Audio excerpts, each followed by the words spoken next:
effect on body functions by acting as an imp on the brain. Large overdose of cocaine causes convulsions, then death. Cocaine causes unusual and often unpredictable feelings and actions. In his ignorance, Marty took that dare, little knowing the eventual horror that lay in the deadly white powder. Marty, have you seen the pinking shears I bought last week? Can't seem to find them anywhere. Marty, you don't seem right. I'm worried about you. There's something wrong. I'm going to take you down to Dr. Beaker this afternoon for a checkup. No, I'm all right. As his body gradually built up intolerance, he needed more and more of the drug.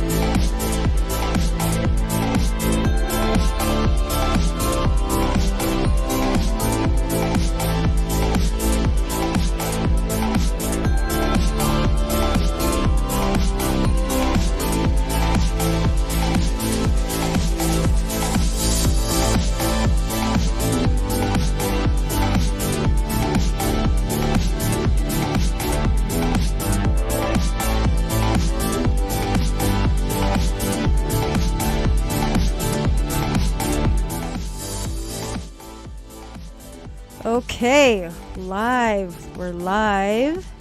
And taking off the banner. Ooh. Turning off the music. Welcome to K.I.S.S Recovery 101. This is Bridge. It's been a while. It's been a minute. I'm excited to say, though, we're doing our special monthly edition. And that means my co-host is here. Risky Relationships. Do you want to introduce yourself? Absolutely. Sarah here. Thanks for having me on the show again. Thank you so much, Sarah. I really needed to do a duo thing tonight. There's a lot going on. So if this is your first time listening, KISS is a fun acronym. Keep it simple, stupid. And Recovery 101. And what's great about these editions of Risky Relationships, those relationships, it doesn't necessarily mean a love partner. It could easily be your relationships with your parents, relationships with your friends, relationships, coworkers, children, etc. So I'm excited because tonight I'm going to read the post. It says we're covering your relations. Due diligence. Healthy relationships can help bring fulfilling, supportive experiences in recovery and your mental well-being. Do you have a list of qualities set out, or are there expectations many don't meet? There are other deeper things to understand before jumping into the dating pool and looking at who in your life wants good things for you or who will let you drown. What do you think about that, Sarah?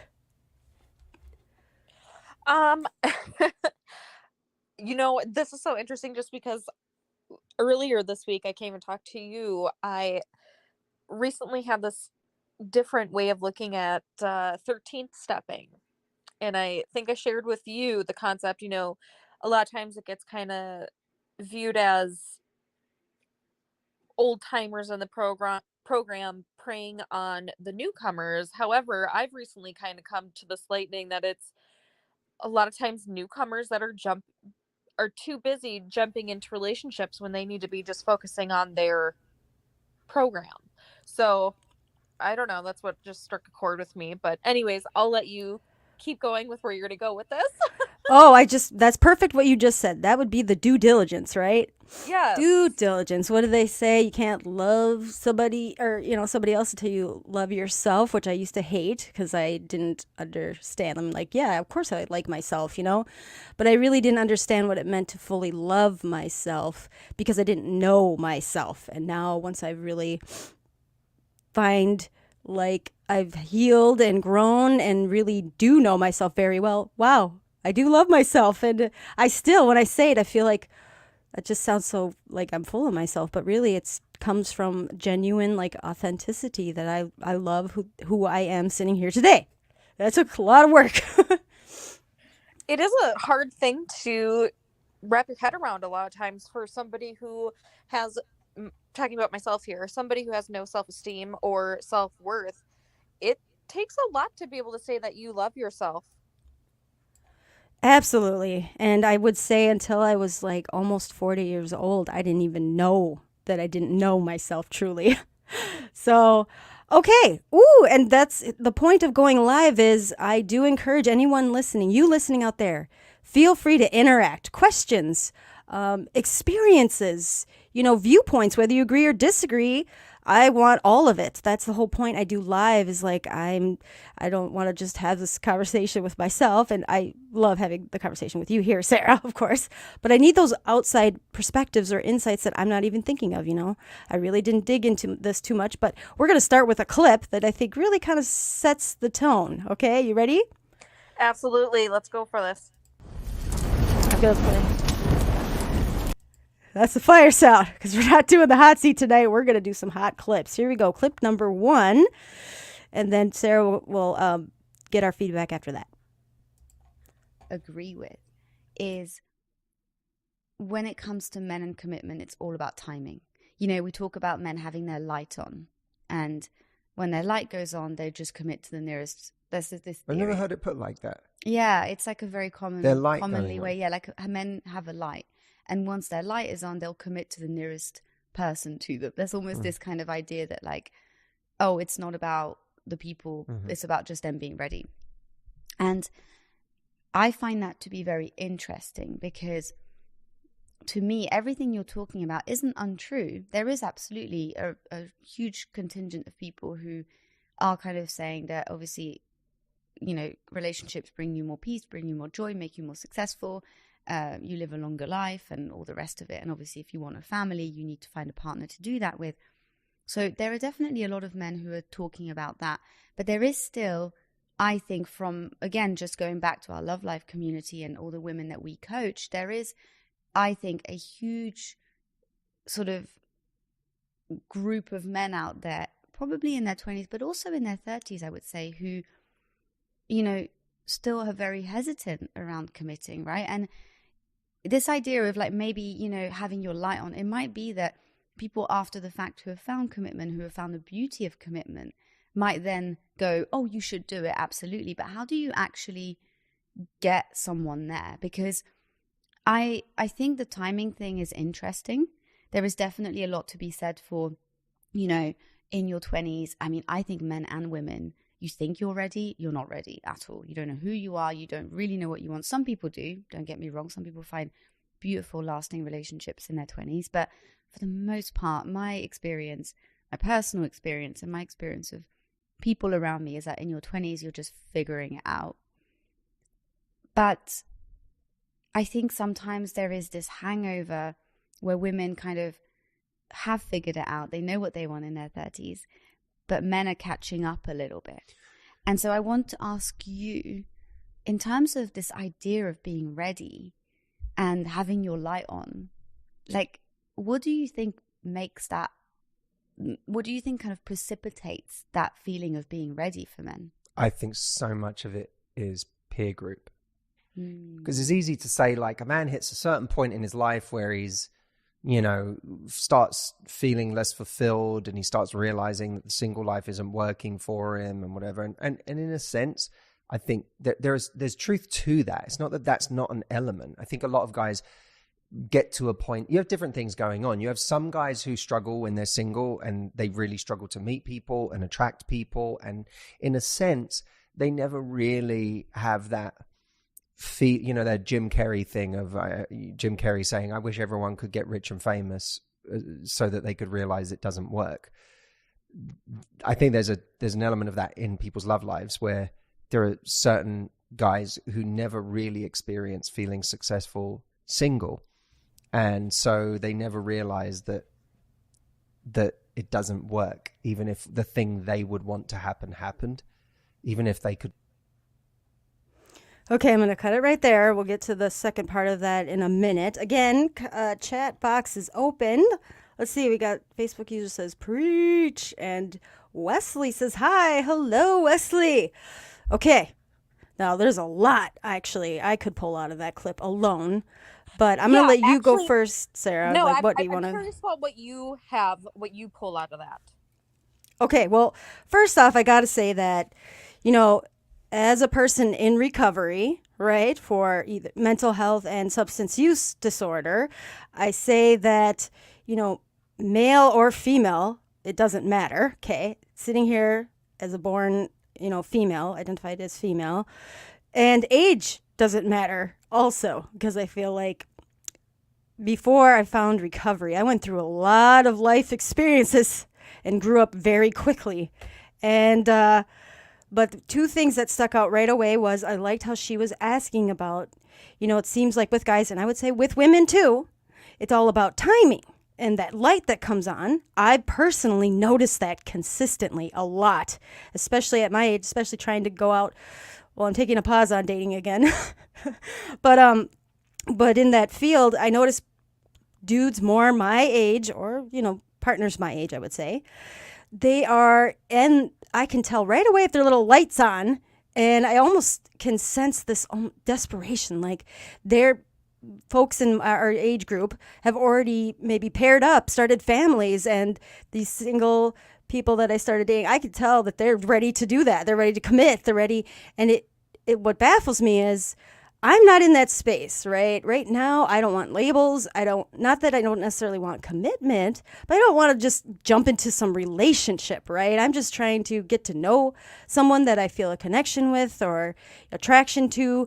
And these recent folks, what happens is when I kind of right away sense that they're willing, their lights on and they're trying to get into something serious, I put it out there right away. Like, I'm not looking for anything serious. I'm just trying to, get out there again. And what's weird is now this has happened 4 times, okay, in the span of, I'd say, a year and a half. They immediately jumped into a serious relationship with someone else, and literally either got married and having kids, and like it was like weird. And I just almost, part of me wanted to say, now does their future or current wife know that I passed on that? Like, I don't know. It's kind of, to me, it's off-putting, and I immediately think, I guarantee what Matthew Hussey, okay, so if you go on YouTube, these clips are from this great new video he just put out, and I shared the link and I'll share it again. He goes into exploring that it really doesn't matter your age. Really, it matters what is within you, that are you fulfilled? Do you know what you want? Do you know who you are? Like, it doesn't matter where you're at in your life. I've found myself that until I knew my worth, my value, and knew who I was, like before that, I was out seeking this 50-50 relationship. I was wanting this person to fill these things that I later realized I didn't withhold in myself, right? And so relationships, I've learned now, need to be 100, right? That was the first part. I don't know. So did you vibe off of anything that she was talking about, like dudes with the light on, or like I said, it could be females too? To be honest, I tried listening so hard to the point where I started to zone out. And I was like, wait, focus. I'm like, wait, what did I just miss? And I'm like, I'm not missing shit. I'm not getting the point because she's not getting to the fucking point. Oh, she does. She gets to the question. Matthew, okay, so we'll just jump into the next clip. I'll tell you, because that's going to answer. He started to answer the question, and what he said was it all falls down into, well, he was answering her question, the males, who is his peer group? Okay, look at who he's hanging out with. So based on that, you can kind of gauge where he's at on relationship or commitment level. And that goes again to the ladies. I could tell my single ladies, who they're hanging out with. And if I want to hang out with that group, it could go to any group. But who are you hanging out with? The person that you want to spend time with, who do they hang out with? Because that's going to really tell a lot about where they're at in their life and the goals or where they want to be. I don't think that's necessarily like a set in stone type theory. Just gonna throw this out there as throwing an old relationship that I started was born out of mutual friendship of partying, singles, and that became a very serious long time relationship. So I don't think it necessarily has to do with who you're hanging out with. I think some people, I think it gives a good, I don't know, there's so many variables in this relationship topic. Definitely. Well, let's put it into recovery, Sarah. Okay, so if you look at, I can see who within the recovery groups or communities, who people hang out with, right? And I'm not talking like service, and I'm not talking about your meetings or whatever. I'm talking about when you're giving your time clicks and your energy, like when you're spending your social time, not necessarily working on recovery, but you're having fun with or doing things with, I can see who's, what space they're in. You know what I'm saying? So I make an effort to try to hang out with more so people that have my same, it seems like mindset and, are very similar to doing and just being, how I want to be, right? But isn't that just a natural state of being for any human? I mean, that's how you make friends, isn't it? Even with, recovery aside, just your natural rhythm of making friends is to find those that you connect with on some kind of level outside of just a materialistic type form. You want to find people that share the same values, maybe the same interests.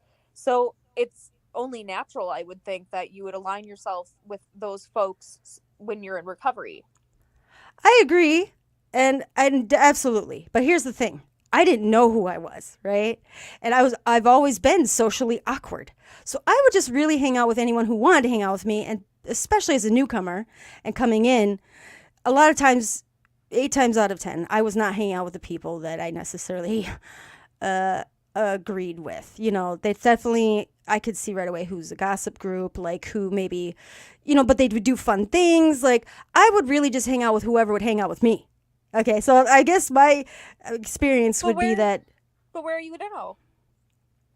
Oh, I've definitely changed that, but that took, 2 solid years of recovery to get to that point.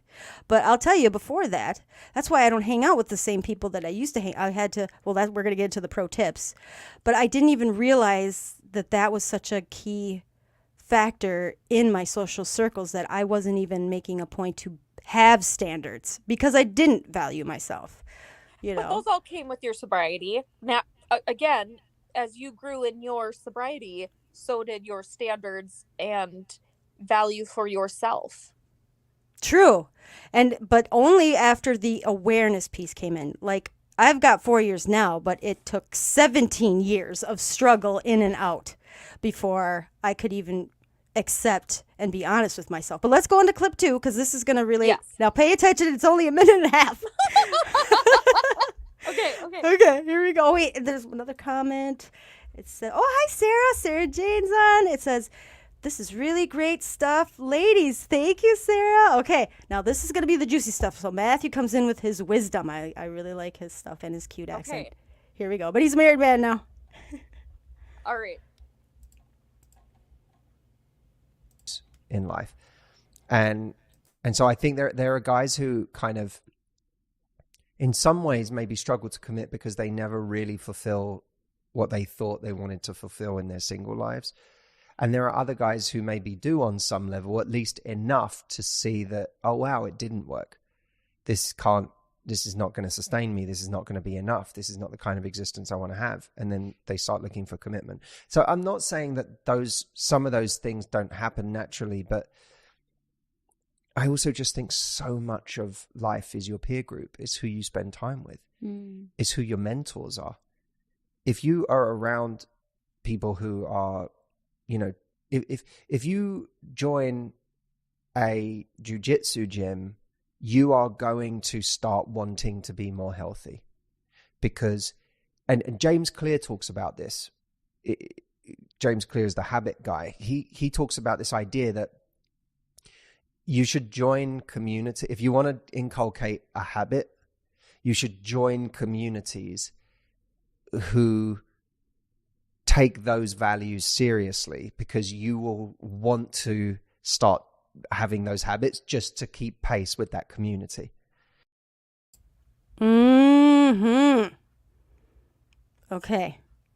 So, but that's, speaking of recovery and sobriety terms, that's other than the idea of just getting sober, those who follow the idea of fellowship, that's what they're doing. They're joining those fellowships and those communities to for like-minded people and to acquire those same types of attitudes. Actually, you know what this made me think of though, Bridge, right away as he was talking, was Yeah. Dharma Recovery's version of basically what are sponsors, but your wise friends. Oh, yes. Yes. Oh, there's our alarm. First alarm. Okay, go ahead and say what you were going to say though, and I will zip my lip over here. Okay, no, I love how he said also look at who their mentors are. Who do they look up to? Like, who do they, that's something I think that is important to ask. Now, looking at the recovery community, and Dharma, I love, they call them wise friends, right? Wise friends. Okay, going on what you were just saying, though, however, yeah, just because you're hanging out with the fellowship and people in recovery, that don't mean they're healthy, good people. And just because they have 20, 10 plus years, that also don't mean that they're good people that you should be hanging out with. Okay, so recently events have gone down and you need to look further into those folks that you're hanging out with. Ask them, get curious. That's the bestest way to get curious. Ask them, so what do you do, what are you doing? What do you think about the steps? Do you sponsor? What are you doing for your recovery? What's your programming look like? Because I tell you what, there's so many folks that hang around for the fellowship, and that's all they've ever done the whole time they've ever been in, quotes, recovery, right? But you start asking them about their program, and you could find really quickly out who's actually living and working and doing this program, whatever program, recovery path that they've chosen, and who's just there for the fun and the fellowship and the social hour, right? And so that's, for me, it could be a big red flag. Now, so I guess let's get into some pro tips because it's going to keep the conversation going. And I think it's really important to get into this pro tips. Okay, so professional tips, and I have really great ones that's going to start with, I think it's super important. Pro tip number 1 would be to look at your circle. Who do you spend? Who's your peer group? Who are your mentors? Who are you spending your time with? Who are you spending your energy on? Like, who are they building you up, or are they really not? Are they really causing more stress and asking a lot of you? Are they looking out? Are they genuinely looking out for you, or do they have too much going on within their own stuffs that you end up having to focus a lot of your energy and time with them? So that's pro tip number 1. And what's great about it is Book of Boundaries, Melissa Urban talks about. Okay, I want to read this right from her book. It's beautiful, okay? It says there's 3 steps of a boundary. Number 1, identify the need for a boundary. Okay, so for me, all that means is after a couple interactions, sometimes one interaction, I can feel within myself this sick feeling maybe, or an off feeling, or an awkward, or maybe angry feeling. That could be a way. Or it's a person that is in my life, and now it's been a few times they've made me feel less than. Okay? Number 2, set the boundary using clear, kind language. And number 3, hold that boundary. Now, here's what she talks about energy. Has anyone seen my energy? It says energy leakage. It sounds pretty woo, but I bet you know what it feels like. Every interaction you have, whether it's meeting your mom for lunch, replying to a social media comment, or just looking or thinking or just thinking about your ex, is an energetic exchange. Sometimes those exchanges leave you feeling invigorated, positive, and restored. But we all know what it feels like to leave the restaurant, close Instagram, or stop looking through those old photos and feel depleted, anxious, overwhelmed, frustrated.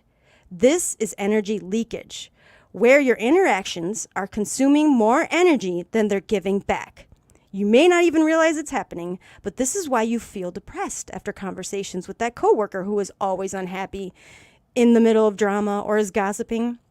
It's why you feel exhausted after even a short visit with your critical in-laws. It's why you hit decline every time you see that one friend's name pop up on your cell phone. In these interactions, your energy is getting sucked in only one direction, out. That feeling is a sure sign that your relationship is missing a boundary? Woo! That gives me goosebumps. Well, first of all, I think anybody would be depressed over anal leakage or energy leakage, which, by the way, most communities, especially like anybody in like the witch community or energy field type communities, best know that as a energy vampire type situation. Oh, yes, they just suck the joy right out of me. Yes. And that is, and there is so much debate, or I wouldn't say debate, but there's a lot of questions that people who haven't taken the time to read or really study or look into how energy works and affects the body. It's basically proven that everybody, whether you believe it to be woo-woo or not, everybody is energy. Oh, like, yes. It is proven scientifically. It doesn't have to be woo-woo, but yeah. So yes, you can feel energy shifts. Everybody can do it. And so, yeah, you're definitely going to have those experiences when you're with certain people that are like, you just feel weighted down afterwards, or you feel great. And some people you leave and you're like, oh, it's almost like you get recharged. Yes.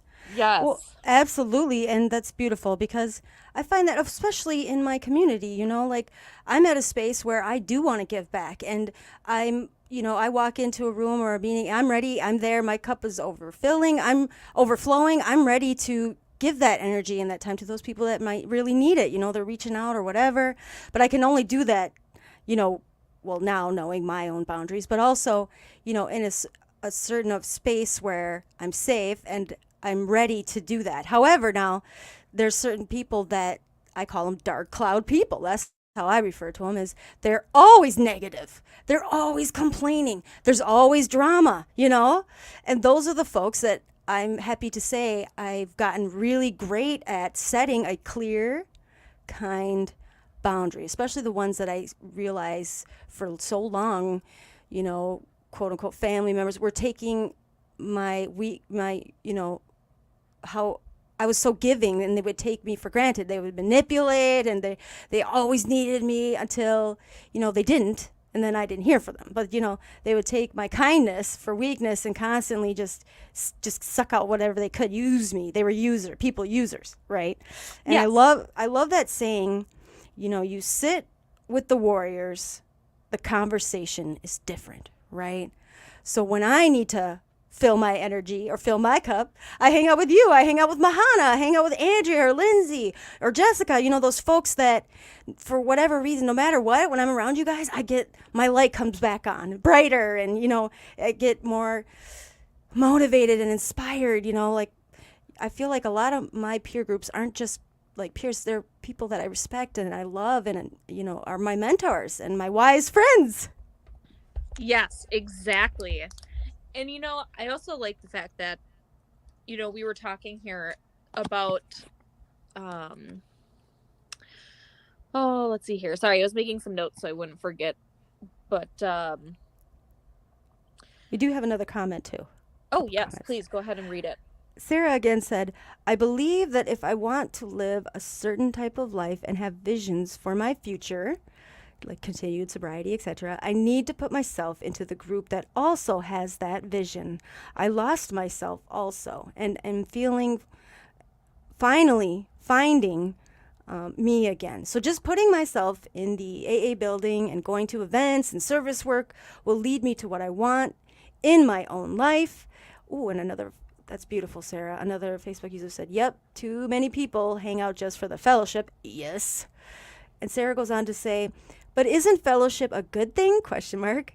Being with like-minded people and doing things that make you and others around you happy and feel safe? ? For so many people who are stuck in an unsafe home or in an unsafe places and need a safe place to be and meet good people, not that everyone in fellowship is good, but I think most are. I would agree. I feel like for the most part, everyone is there in that space, because obviously a world of normies or normal drinkers or users, no, I definitely always feel odd and out of place. And when I really want to be myself, I feel much safer and just totally mask off. I can do that, in whatever recovery group I'm in. But I've learned through the years, like we talked about the 13th step. Okay, got to watch out for that. And also, if people are gossiping, what's that favorite saying? If they're talking shit about somebody else, who do you think they're going to be talking about as soon as you walk away? Yes, exactly. And okay, so this is what I was going to say. And this is a whole nother rabbit hole. So I'm just going to try to keep it short, and hopefully you guys I'll follow you. Okay. This whole concept of hanging out with your peers and who are your mentors. But I think it's more important than that. Like, who or what inspires you? So speaking of energy, how do you fill your cup so that it's overflowing, and also know that it's overflowing with the good stuff? I can spend and put a lot of my energy into something only to find out later that it's a cover for a very something that's not good.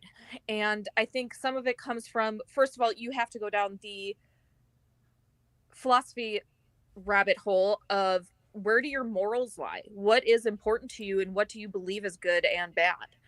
And then from there, you got to figure out, what are you retaining and putting your energy into, and are they connected with any bad associations? Are they doing anything that's bad, or whatever? There's so many different things here. I'm trying to wrap it into one little thing here. But it can get so overwhelming, I guess is the best way I can put it. And I loved that you used the term curiosity earlier. And I've mentioned this in other podcasts, that curiosity has been my savior for my sobriety. And I think curiosity hasn't just been what's kept me sober, but also kept me living.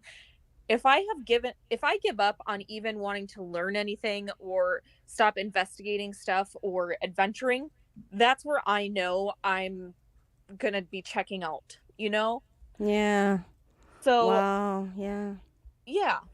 Anyways, yes, lots of rabbit hole stuff here. So hopefully everybody listening can keep up with that. But I can 100% relate, and definitely I would connect those dots with, on previous shows we've talked about, it was crucial for me. I didn't realize that I didn't even know myself, to really understand myself. This past year, I sat down finally and listed out my core values, right? I didn't even until recently realize that, for some reason, when I heard morals, like moral inventory, I thought morals had a negative condensation, cessation. I don't know the word right now. You're okay. For me, morals sounded like this evil, sinful, like if you're not this or that. And it was Jason, my friend Jason, who was like, well, I think the way, just the tone, just the energy I gave off when I was talking about this moral inventory, I'd rather say personal inventory. He's like, well, Bridge, morals are usually, they're a good thing, can be a good thing. And I was like, yes, they are. Oh, gosh, I got real quiet. I paused on that, and I didn't even realize how much my brain had been wired to kind of take it as a negative perception. So that has been awakening, but really sitting down and looking at what things really matter to me in life, right? And that helped me now really so I would, again, recommend anyone do what I've done, is just sit down, because I find that every single day, I'm not kidding, like within the last couple of years, I feel like there's never enough time in the day. I've never had this problem in my life. I always felt like it was the opposite. And now I feel like I don't have like a moment to really just be bored, or, I can choose that. I have to choose that. But my days are so like, I wouldn't say like I'm stressed or overwhelmed, like they're so fulfilling and filled that I don't have enough time. But it's important to sit down, be quiet with myself.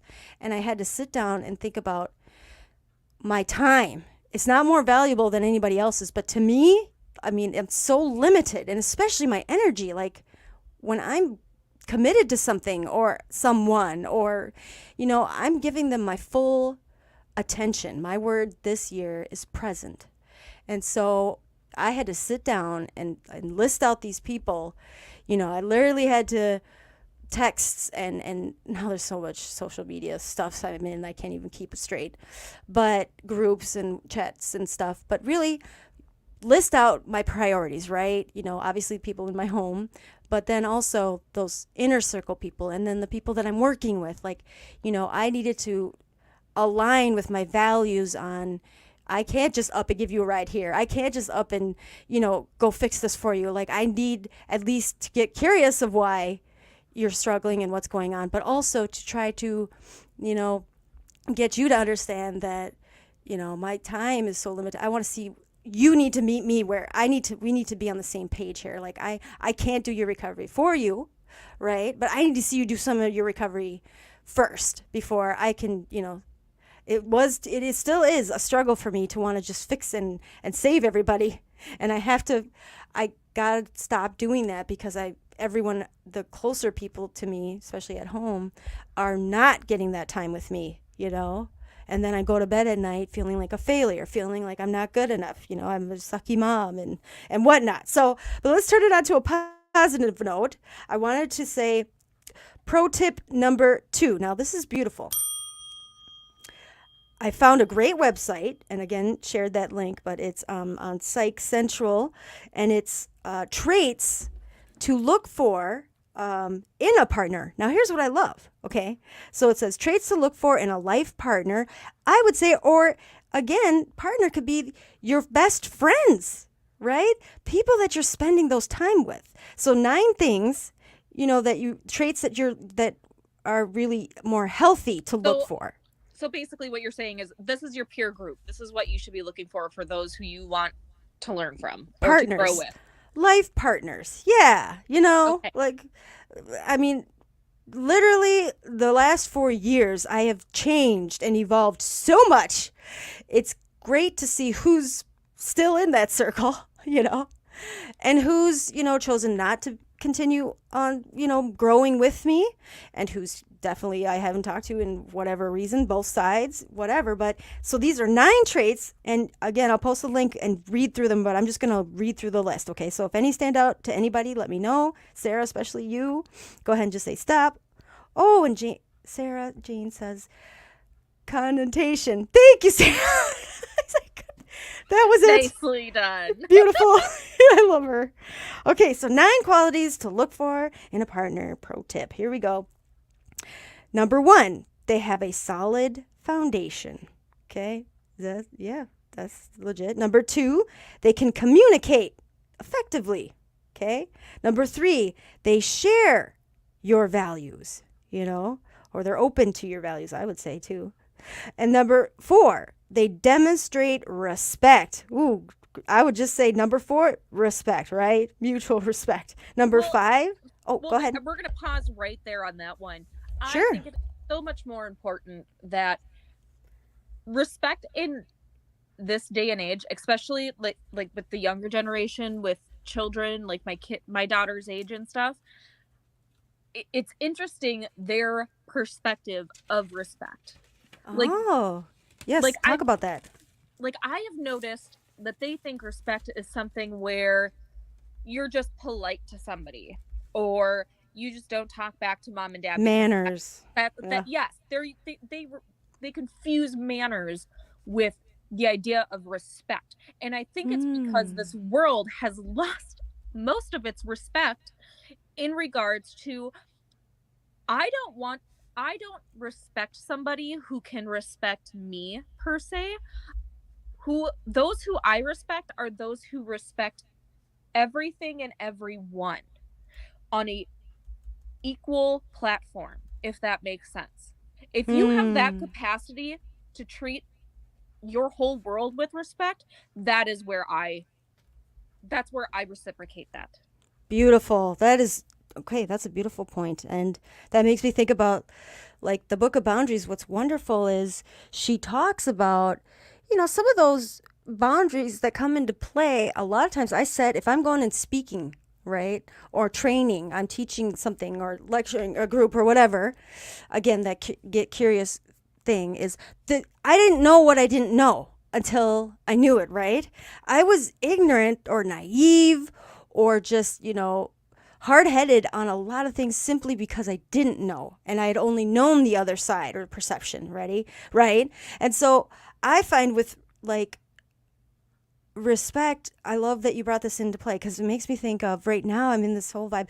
Trisha, at one of our meetings, she shared about how she'd read this article and it talks about these like commitment, maybe relationship contracts. And she gave me this like list of questions, which is beautiful. And maybe that'll be a great another episode. But what's great is you sit down with whomever, again, it can be a romantic partner, but it can really be someone that you spend a lot of time with, and you list out these questions and you answer them individually, and then you come together and you you sit down and compromise, because there was a lot she said she didn't even realize that was her own perception of things. Her partner didn't even realize that is how she looked at as let's say respectful, like didn't even realize that some things were not respectful to him, or that he didn't realize. Now wait a minute, I think I remember this was some kind of contract, right? Yes. Together? Yes. Okay, I do remember this conversation. Actually, I want to do it with you, Sarah.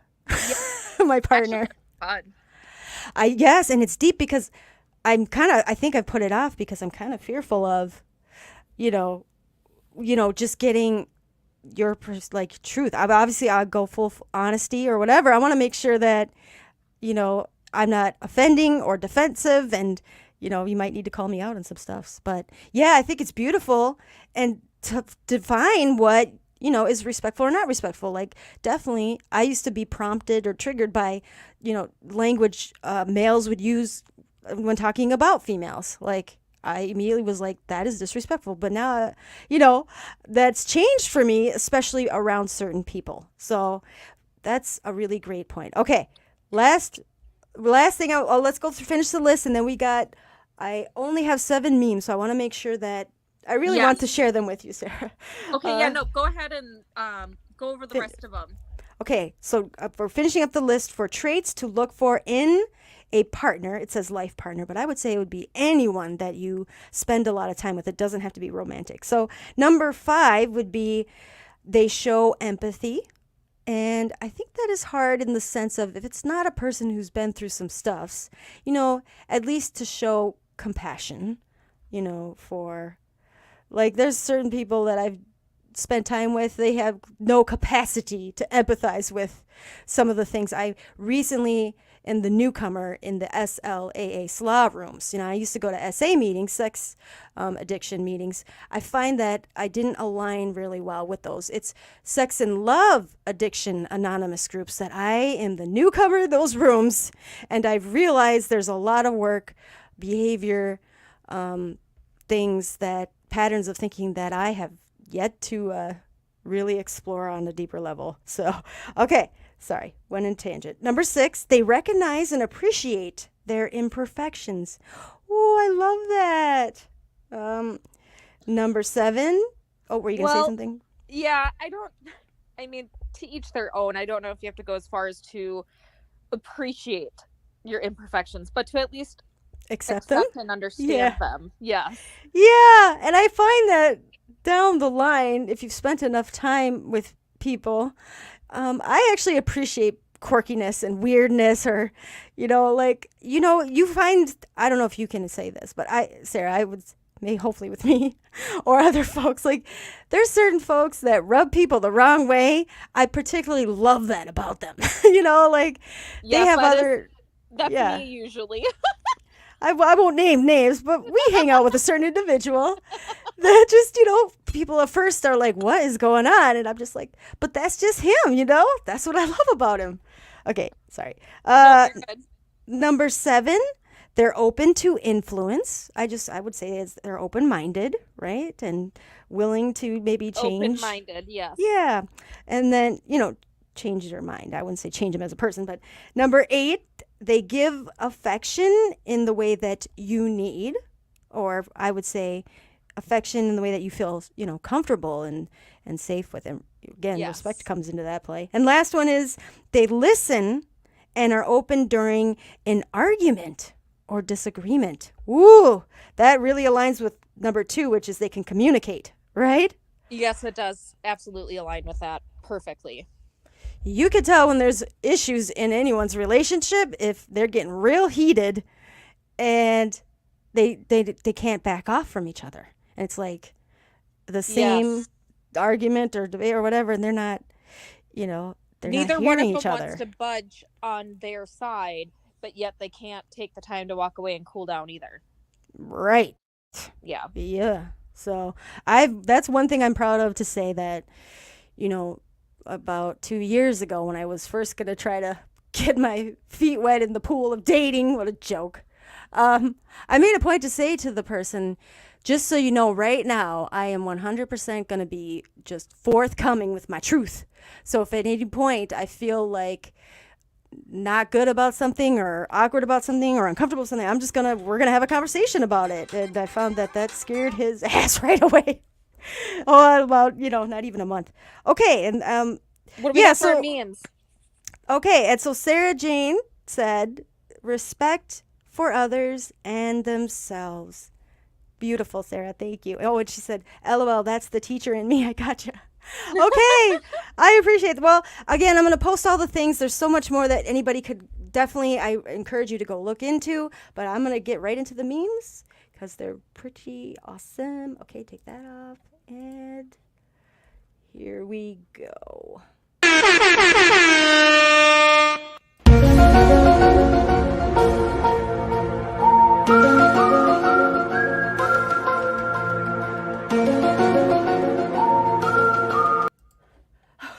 Okay. It's just too much sometimes, I know. Okay, meme number 1. Sarah, can you see it? Okay, there's a dude with a backpack standing and staring out a storm door or screen door inside a house, and it says, when I say, be ready, I'm pulling up. You should be like this. I agree. Especially when the weather's this cold. Yeah. Oh my gosh, you want me to give you a ride? Okay. Just mind you, gas, time, all that. I hate it when I pull in and I'm sitting and waiting outside your door or in the parking lot for 10 minutes for you to be the fuck outside. Not cool. Okay. Yes. Meme number 2. Oh yeah, I like this, by the way. I saw this on Facebook. It's a dude sitting on the phone and me calling God to make sure I ain't on his strongest warriors list again for 2024. Yeah, and he's on the phone and he looks irritated or, angry or whatever. And yeah, we call it, I would say, higher power to make sure I'm not on that strongest warriors list again. Woo! I don't know about you, but I would say last year, definitely trials and tribulations, but I'm excited for this year. Come on now. Here we go. I am too. Oh, and here's Jesus smoking a joint. Flood it again. Flood it again. Who knows if that's Jesus or not, but definitely I get the point of people be acting a fool. Maybe they need to learn another lesson. Yes. Okay. Just words on this meme. Okay, until men and women start having honest conversations about who they truly are, what demons they battle with, where they lack, and what they truly want, love will continue to be a temporary emotion. Honesty and communication are key. Stop being afraid to speak on where you are. You hear me all the time complain about people who how irritated I get because somebody can't just say what the hell is on their mind versus make me be like a freaking mind reader. Right. Geez, I remember that in DBT when we read that and then the therapist had to put it in my brain. Nobody's a mind reader, Bridge. But I'm like, but he knows that I did this and that and he knows that before. She's like, but he really might not be able to grasp that. Nobody can read your mind. That's so funny because I literally just had this conversation with Dan the other night at his house because he said, we made some... Oh, can you hear my dog talking? Yes. She's mad. She wants to play. No, I got mad at him the other night because he made some stupid side comment and he's like, what are you eating or what are you making? And it sounded kind of snotty or I don't know. It was just a really dumb comment. And I said, I'm eating this. What? What is that for? And he's like, well, why are you getting all snippy or whatever? I'm like, why are you asking what, the whole thing was weird because I knew there was something behind it. And then come to find out, it's all because he wanted to know what I was making because he was hungry and was seeing if it was something that he could have with me. So instead of just asking, hey, are you making something for both of us? It turned into this stupid conversation that we had. Sarah, you're going to love this because you just What? bared witness to this about an hour ago. My 7-year-old, you handed me an ice cream shake, and he goes, Mom, you know what? I'm really thirsty. A Oh, yeah, 7-year-old did what Dad did and had, instead of saying, hey, can I have some of that? He had to go with, I'm really thirsty. It's so adorable. It's adorable when they're 7. Exactly. Not when they're an adult. Dan, shout out. I respect you. I love you. It's all good. Okay. Ooh, this is one of my favorite quotes by Worcestershire. Yep, Worcestershire. The quote reads, document the moments you feel most in love with yourself, what you're wearing, who you're around, what you're doing, and then recreate and repeat. So, actually, Matthew Hussey shared this. Like, he keeps a book, a journal of those moments when he really feels joy, when he really has those moments of happiness. Like, what is going on? And I've started to do this very minimally, but I call it moments of joy. And so far, I've only had 2. But there's these moments where I'm just like, I feel just so happy. And I know it's, temporary. It's just that. But what is going on? What am I wearing? Who am I around? What did I just eat or not eat or whatever? And literally, it's like great because it keeps me present in that happiness moment. Because let's be honest, lately, those are very fleeting. But it is helping me to understand how my brain works. Because now reading a couple of them that I've already written down, I'm like, reading it doesn't sound joyful and happy. Like, what was it about that? I have this list that I can kind of go through with outside people to kind of grasp like the pattern, because I don't even know. I still haven't been able to like pinpoint these things that just bring me that euphoria. I'm trying to get up my dopamine naturally. Okay, sorry, that was a tangent. No, But I had that moment today. My friends John, shout out, and had helped me out in a really bad, I was really getting into a dark space. Hence, Sarah, thank you for doing this tonight. I was really starting to get in a really dark space in my mind the last couple of days, kind of been in a funk. You've kind of noticed, probably, up and downs, but I just had this moment with John, and I had to call and cry tears of joy, just like, thank you. Like, you have no idea how much I needed his kindness in that moment. I didn't know it until he shared that, and I didn't realize how much I had been beating myself up to that point. Okay. There's a candle that I made. I used to make these, by the way. What does it say, the candle? Okay. And so the label on the candle reads, my last fuck. Oh, look. It's on fire. Oh, look, it's on fire. That was my perfect. holiday gifts one year. Oh, yes. What was the shirt I gave you? The jersey style with the letters on, or the numbers on the back that read 00, and then for the name it said fuck's given. Yep. Oh my gosh, I love all of that. Yes. Okay. Okay. Ooh, words again. The moment you hear a weird noise in the house and you're so lazy you think, meh, whatever, I had a good run. This is funny. So here's 2 sides. These are the 2 versions of me. This one, which I have definitely done. Okay. And then the other one where I go grab a giant butcher knife and run around the house like a crazy person into every room. Like 100%. Oh my gosh, we are on the same page. Especially after I just got done eating a bunch of great food. Artemis, she'll come up and show up, and she'll be like, sometimes she'll be protective. Like, she's even like barked at me because I came down in an all black hooded outfit. And then there's other times where she's a little baby and useless. But that's us too. Yes, there's been nights where, especially when Julia, my daughter's friends were, and we were on high alert. Ooh, I was ready. But then lately, it's so cold, snuggled in my bed. I just ate all my food. I'm like, well, yep, just like it says. We're going to see what happens here. I'm not getting up. Okay. Last meme. Okay, so we got a dude sitting on the curb. And it says, I cannot do all the good that I cannot do all the good that the world needs, but the world needs all the good that I can do. That's kind of a nice way to put it, I think. Jana Stanfield.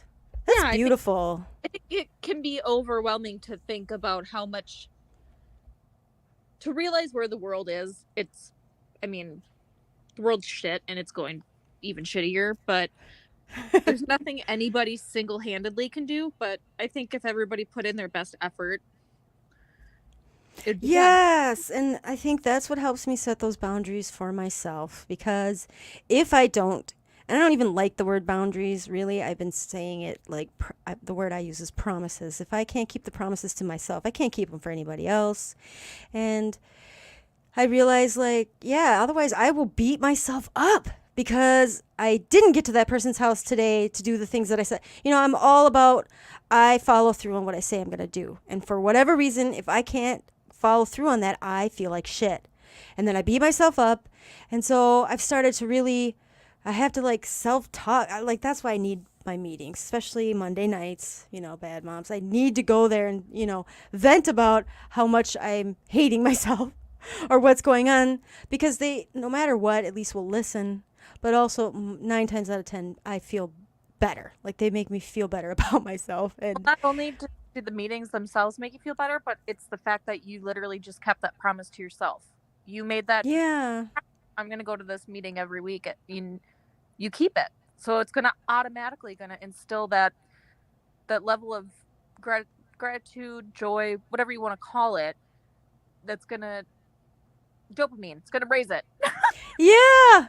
And also validation, because when I put it out there just recently, a couple months ago, I realized that this, no matter what, on Mondays, out of all the things I try to do or I'm going to be here, with all the abilities that I have, because that what I've noticed is that promise or that boundary that I've set for myself and everyone around me has finally, I didn't realize how much it mattered that when I had other like kids and ex-partners trying to pull me this way, that way, or change it. Oh, well, you can miss this, or can't you just join virtually? When I'm like, nope, I need to go. Like they didn't even question it. So when I respect my own boundaries and my own promises to myself, turns out the people around me will do that as well.